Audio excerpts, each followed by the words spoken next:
again to Elektro Vox. We're at 0 Day Festival now, and I'm joined by Rhys Fulber. Hello. Thank you for joining me, Rhys. So, not only are you, as an independent, Rhys Fulber, but you're in quite a few bands. So tell us what bands you're in. Well, Frontline Assembly is the band I'm in, and I think everything else is pretty much more studio oriented. But I do work on a lot of different projects and stuff. I mean, the Conjure one isn't really a band either. It's just another outlet for solo music with more collaborators. And then the stuff under my own name is just me on my own. And then with Bill, it's Frontline Assembly, and we have still been touring and stuff like that. And then we have a few other side projects, but that's mostly just studio stuff. So yeah, okay. And quite recently, some people may know, some people may not, you've had a couple of tracks in Cyberpunk 2077. Yes, I did. So, I actually, I had a bunch of tracks, and they only chose 2, and the rest of the tracks I found other homes for. Okay. A bunch of them are on my solo record, Nostalgia, and even one of them is on the last Frontline record. So they all found homes. It was kind of interesting because the tracks they chose were the ones that were done really quickly and early, and then the ones I put more work into, they passed on. So, and I thought they were decent tracks, so I used them other places, so it all worked out. Yeah, I was going to say the Drain track with Slimelight, is it? I don't know what those names are. They added those on. Well, I guess it's something to do with the game, because I don't know what that is. Oh, okay. I was confused too. Yeah, 'cause I was going to say, it's unlike you to see your name next to a collaboration. I have no idea what that is. It must be something to do with the game. I've never played the game. I have no idea. So well, as long as no one else is getting your money for it. Yeah. All right, wonderful. And so, having such a vast history in the industrial world, you must have played in Elektro Vox before. One time with Conjure 1, and it was like 10 years ago now, I think. Really? Yeah, that's you. I used to come here when it was a club in the early 90s, because Frontline Assembly used to be on a British label, Third Mind, so we would spend a lot of time here because we would ultimately be based out of London when we came to do our European tours and stuff. So used to spend a lot of time in London, and we used to go to clubs and stuff here. So I have spent a lot of time at Slimelight, but it was quite a while ago now. Yeah, I mean, my next question was going to be, do you have a favourite memory of Slimelight, considering we're here at the 35th birthday? I have pretty blurry memories. I don't know. It's hard to pick one. I just remember the wall used to be wet in that main room, and I see that they've tightened that up now. It's no longer wet, and it was BYOB back then. Yeah. So I just, I so many good times in London, and between here and Hard Club, I mean, it's really hard to pick because we were just out a lot. It was just a lot of fun back then. Alright, so for you and for the alternative community, what do you think the importance is having places like this to be able to share it with the community? Well, it keeps stuff going because it's not part of the mainstream, so it gives it a way for it to have outlets and events. The interesting thing was back in the late 80s, early 90s, some of this stuff actually flirted a little mainstream, Front 242, and even we had our brief moments in there, and Melody Maker and things like that. But since then, it's pretty much stuck underground, and so these kind of places keep it fertile to some extent, keep it going. Yeah, exactly. So. And speaking of Slimelight's lovely wallpaper here, do you see your zodiac animal anywhere? I think that's it. Oh, nice. I think that's it, yeah. Nice. So, my assistant, my partner, pointed out that they're zodiacs, and I was completely oblivious. I wouldn't have noticed, honestly. It's great. All right, and this year you released Collapsing Empires, which is yes, very good album. So where does that sort of need to make cinematic techno come from? Because that's quite rare, I think, cinematic techno. I don't know. It's just what I want to hear. And the initial idea of when I just started releasing records under my own name is I hadn't really made any like edgy electronic music under, I did Conjure 1, which is a really different vibe. And I just felt like I wanted to do some harder music. And what I do isn't really techno, but it's sort of in a gray area, because I think when you make music, ultimately you have to do you have to be yourself. You have to if you're trying to follow what other things are doing, it's you're never going to do your best work. So I kind of have the influence of techno in my head, but this is kind of what comes out. So, and I think it's better to just do your thing, even if people don't understand it sometimes, which does happen. You just have to stick with your vision, and you know, I just find like the more I think about what I'm doing, it's not beneficial. So it just kind of comes out, and I think the idea with collapsing was to make stuff a little more minimal and a little more like immediate, and you know, because a lot of the records I spent a lot of time working on, you know, sounds, arrangements, and layers, and I wanted to make something that was a little more minimal, I guess, because you know, a lot of techno is quite minimal, and I have a hard time just stopping. I'm always like, you know, trying to build stuff up more, and so this was sort of a slightly, the only conscious effort on this one was to maybe make something a little more stripped down, a little more direct, and almost like jams in the studio. Like some of those tracks were literally like, I just jammed in this, on, you know, my setup, and that's kind of what came out. And then the whole collapsing, like it was, I recorded a lot of that during the White House insurrection, and that was on the television at the time, and I was like, I just started making music, and it just felt like, you know, there's so many things going sideways, and that's kind of what the record alludes to, I guess. Yeah, I mean, my next question was going to be, I mean, artists get asked who their influence is all the time, but I was going to ask if you had any non-music related sort of inspiration, and yeah, the White House insurrection sounds that's what was happening when I was recording the record. And I made that record right after Brutal Nature. They were almost made back to back.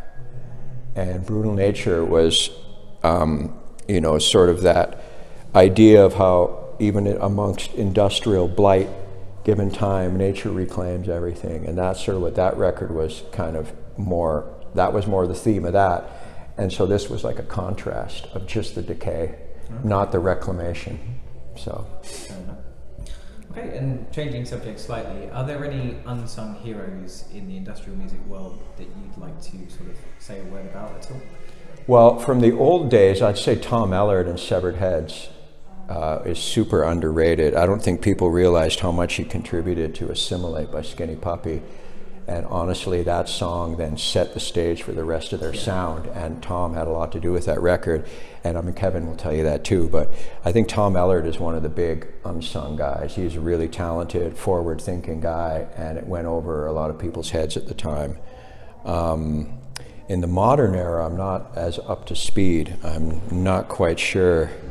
I just know what I listen to, but I don't think it's necessarily anyone unsung, so to speak. So it's hard to say, but if I have to pick someone from the original industrial era, I would say Tom Ellard, Severed Heads. Okay, cool. And is there a particular moment in your younger years where you discovered industrial and you thought, this is who I want to be, this is the kind of music I want to make? Well, yeah, absolutely. I mean, I grew up in Vancouver, so same, you know, Skinny Puppy were the main guys at the time. Bill was still in the band, and I was like a kind of a punk kid. My dad played in bands, and I used to hang around the venues when he would be playing, and the rehearsals, and then I had actually known Kraftwerk already because my father's from Düsseldorf, and we lived there when I was little, and so we had the Autobahn record, so I already kind of knew that, but it didn't really all come full circle until I heard Homo Sapien by Pete Shelley when I was, I don't know, pretty young, because I love punk and Buzzcocks, and then I heard that record all electronic, and I just went, this is, I love this speaks to me. So then I got really into that stuff, and then became aware of like Cabaret Voltaire and, you know, Skinny Puppy were our local, like the local band basically. This was before they were known internationally, so they would be playing locally, and then that's how I met Bill, and then Bill opened me up to all this other stuff I'd never heard of before, and that's how I, you know, came to Throbbing Gristle, SBK, and all that. And so I would say, you know, when Skinny Puppy started making noise, and I started going, I like this, and then I want to know more, and that's kind of where it all came together. So I have to say it has a lot to do with Bill made me a mixtape. I think I was 15, and he made me a mixtape that was just amazing, and I still have it somewhere actually. And that kind of really got it all going. And I already had a synthesizer by that time, and there wasn't a lot of people that were into electronic music back then. So that's kind of where it all started. Vancouver had a very fertile scene for this weird port city at the end of the railway that was still a little frontier back then. And there was like this odd, small cosmopolitan element with some good record shops so people knew like some really obscure music in this sort of an outpost type city. And that just got me rolling. And then it was just like a small scene of people all into that. And there was a lot going on actually, not just Skinny Puppy, but like I had a whole group of friends making music, and it was just a really cool time. Yeah, and quite a few of the interviews I've done, Vancouver always seems to pop up quite a lot. So. It's strange. I mean, there was a university radio station, and they were into really obscure stuff, and they would promote a lot of that. And it was just a bit of a scene there. Strangely enough, I told I finally got to meet some of my heroes years later, like Portion Control, and I would always say there was like a seed of people in Vancouver that like were listening to all this industrial music that was made from guys living in the same 10-block radius of South London. Yeah. It's very strange, right? Right, and coming full circle, being such an established artist yourself, has there ever been a touching moment with a fan that stayed with you over the years? Yeah, this is actually an interesting story. So we were playing in a festival called Brutal Assault in Czech Republic in August, and we were playing before Mayhem, the black metal band. And so we finish our set, and Attila, the vocalist from Mayhem, comes over, and he's like, "Hey, nice to meet you. I've never met you before. I've always been a fan of your band, and I'm from Budapest." And I'm like, "Wow, that's really cool." And then I say, I was remembering, I remember when we played in Prague in 1991, and the Iron Curtain was barely down, and everything was still as it was in those times. And there was these 5 guys that had taken the train up from Budapest wearing homemade t-shirts, and they didn't speak English great, and they had nowhere to go until the train in the morning, and they were like, "Come on, let's party, let's drink." And I remember these guys so clearly, and then Attila goes, "I was one of those guys." Oh. And that was kind of a touching moment, I gotta be honest, because I remember those guys. Ever since then, I go, those 5 guys from Budapest that took the train up and did all of that just to come to the show with homemade t-shirts, it was pretty touching. And the fact that it was Attila, who sings in Mayhem, which is a pretty established band, I thought that was it was a bit of a moment. We had a bit of a moment there, I have to admit. Yeah, maybe set him on his musical path a bit there, yeah. I mean, I still talk to him now, so yeah, we might work on some music and stuff. But that was kind of it's just weird how the world is small like that, how like things all come together. And that's why I always try and make sure, I have good relationships with people, and because everything comes around, you don't want to, speak ill of people or things like that. I mean, music's such a subjective thing. It's like everyone likes something different. So I just try and be pleasant with colleagues, and because everything seems to come around. So. And speaking of colleagues, is there a particular band this weekend that you're most excited to see? Well, I'm actually not going to be here long enough to really see anybody, but I got to default to Mark Hill, Cubanate, because he's such a good friend of mine. So I wish I was here to see them, because Cubanate's another underrated band. They made some fantastic records, and Mark is one of a kind, so. Okay, and last couple of questions. So, do you have any survival tips, not just for the attendees of the festival, but for the band members of the festival as well? I don't know. Be reasonable. If you need a day job, keep it. Because, I don't necessarily think you make better art when you're fully suffering. I think if you have a little stability, you can, focus your creativity a little better and not be distracted by dramas of survival.